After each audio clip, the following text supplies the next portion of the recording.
உங்க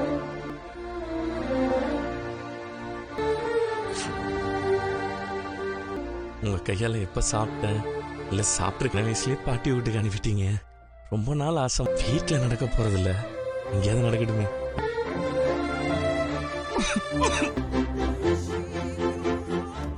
சிறகடிக்க ஆசை பிரியர்களே, நம்ம எல்லாரும் எதிர்பார்க்காத ஒரு தருணம் நாளைக்கான ப்ரோமோல வந்திருக்கு.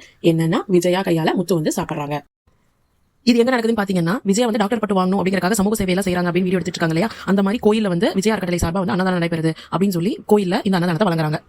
அந்த பேனரை பார்த்து முத்து படிக்கிறாரு. விஜயா அறக்கட்டளை இந்த நம்ம அம்மா பேரா இருக்கே அப்படிங்கிற மாதிரி பாக்குறாரு. அப்புறம் கோயிலுக்குள்ள போய் பாக்குறாரு. பேர்ல இருந்த மாதிரி அவங்க அம்மா தான் வந்து கோயில்ல சாப்பாடு பரிமாறிட்டு இருக்காங்க.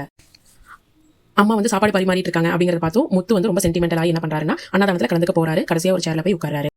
முத்து உடனே விஜயா கிட்ட சொல்றாரு, சின்ன வயசுல இருந்து நான் உங்க கையில சாப்பிட்டுருக்கானே தெரியல, சாப்பிட்ட மாதிரி எனக்கு ஞாபகம் இல்ல. இப்பவாது எனக்கு அந்த வாய்ப்பு கிடைக்கட்டும். சின்ன வயசுல நீ குடிக்காம கொண்டு பாட்டி வீட்டுல விட்டுட்டீங்க. அப்ப இருந்து உங்க கையில நான் சாப்பிட்ட மாதிரி எனக்கு நினைவு இல்ல. இப்பவாது நான் உங்க கையில சாப்பிடுறேன், சாப்பாடு போடுங்க அப்படின்னு ரொம்ப சென்டிமெண்டா விஜயா பார்த்து பேசுறாரு. அதுக்கு வந்து விஜயாவும் வந்து ரொம்ப ஃபீல் பண்றாங்க முத்து பேசுறதை கேட்டுட்டு.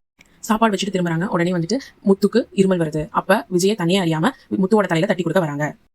இதே மாதிரி விஜயாவும் முத்துவோட பாசமும் நீடிக்கட்டும் அப்படின்னு நினைக்கிறவங்க கமெண்ட்ல சொல்லுங்க.